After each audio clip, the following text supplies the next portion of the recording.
Hello， 大家好，欢迎回到战锤公民。今天要跟各位分享的包裹是 Joy Toy 出品的战锤 40K 黑色圣堂帝皇冠军罗兰特斯。有在看我影片的人都知道，黑色圣堂是我最爱的战团之一。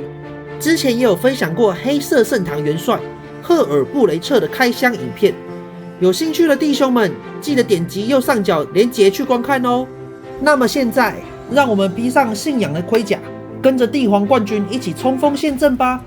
在战锤 40K 的黑暗宇宙中，黑色圣堂是帝国最狂热的星际战士战团之一。他们拒绝撤退，一生只为一件事而战，为了帝皇，发动永无止境的圣战。在黑色圣堂之中，最具象征性的存在并非元帅，而是帝皇冠军。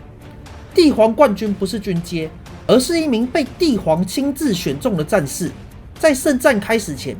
他会于梦境或意象中获得启示，放下原本的身份，披上黑白圣战甲，并接过神圣的黑剑。黑剑上刻满古老的誓言，是帝皇意志的象征。帝皇冠军挥舞黑剑，他会主动挑战敌军最强者，用生命证明帝皇的信念无可撼动。帝皇冠军永远站在最前线，是黑色圣堂的精神象征。他不是英雄，而是帝皇意志行走在战场上的化身。为了帝皇，没有退路。当你打开盒子，除了冠军本体外，随盒附带的配件也是诚意满满。一个动力背包，一对替换手型，一把巨大的黑剑，一把爆弹手枪，与帝国念珠，以及多样腰部配件。首先映入眼帘的是帝皇冠军那象征信仰与荣耀的头盔，整体以深邃的黑色为主调，边缘勾勒着冷冽的金属荧光，散发出不容忽视的威严。头部可动性极佳，无论上下左右皆能灵活转动，毫无阻隔。头顶之上金色王冠般的月桂冠，闪耀着尊贵与霸气。那双猩红的护目镜，冷光闪烁之间，仿佛能洞穿敌人的灵魂。你能想象帝皇冠军冲锋陷阵时那炙热而坚定的眼神吗？冠军胸甲依旧以漆黑为底，胸前披着一块飘逸的白色长袍，皱褶感强烈。胸甲边缘与铆钉使用银色勾勒出立体感，配合整体黑白的配色方案，散发出中世纪骑士般的神秘和肃穆感。动力背包整体涂装以消光黑为主调，并非单一平涂，而是带有细微色阶变化，让装甲更具层次感。背包边缘施以金属银色干刷，在棱角与结构转折处自然呈现磨耗痕迹，营造出经历多次圣战的战损质感。飘逸的圣洁印记经文交织出浓厚的宗教氛围。因为是旧塑体的关系，肩甲仍采胶片固定而非关节球。冠军的左右肩甲设计对称，是经典的黑边白底配色，中央刻有黑色十字战徽，并且跟古白骷髅交错，形成复杂但有序的浮雕。唯一的差异是左肩上镶嵌代表不同阶级的盾徽，盾徽上象征鲜血和牺牲的鲜红底色，配上严肃和荣耀的黑色十字，与圣洁月桂冠环绕，表现出冠军视死如归的觉悟。手部整体以黑色为底，搭配银色铆钉点缀，双手采用蝴蝶关节设计，可动性表现非常优秀。不论是360度旋转，还是大幅度的张合，都能够轻松完成。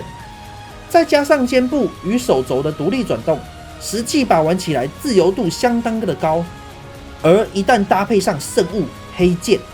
整体的气势可以说是直接提升了好几个档次。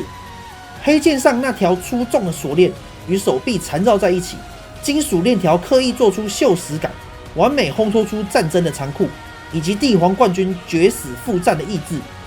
这把黑剑整体以金属色为主，剑身上刻满古老的铭文与符号，每一道纹路都锐利而清晰。剑柄与护手则使用金色装饰，与剑身形成强烈的对比，在华丽之中依然保有沉稳与威严。另外，随盒的帝国念珠不只能握在手中，也可以挂在黑剑上自由搭配，让整体造型更有故事性。腰部的细节可以说是诚意满满，皮带金属环扣层层堆叠，腰部本身的可动性也很优秀，不只能360度旋转，前后上下的活动幅度也相当大，对于摆姿势来说非常的加分。腰带上吊挂着雕刻精致的圣物，左右两侧都配置了侧甲，其中右侧的侧甲上还印有盾牌造型的标志，细节表现相当到位。腰带后方也预留了多个挂载位置，整体看下来，每一个小配件的雕刻都非常的细腻。腰带位置缠绕着自胸甲垂挂而下的白色长袍，这一段是采分段式设计，与上半身的长袍并非一体成型。胶质长袍透过深浅不同的阴影涂装，成功营造出自然飘动的视觉效果，即使静态展示也很有动感。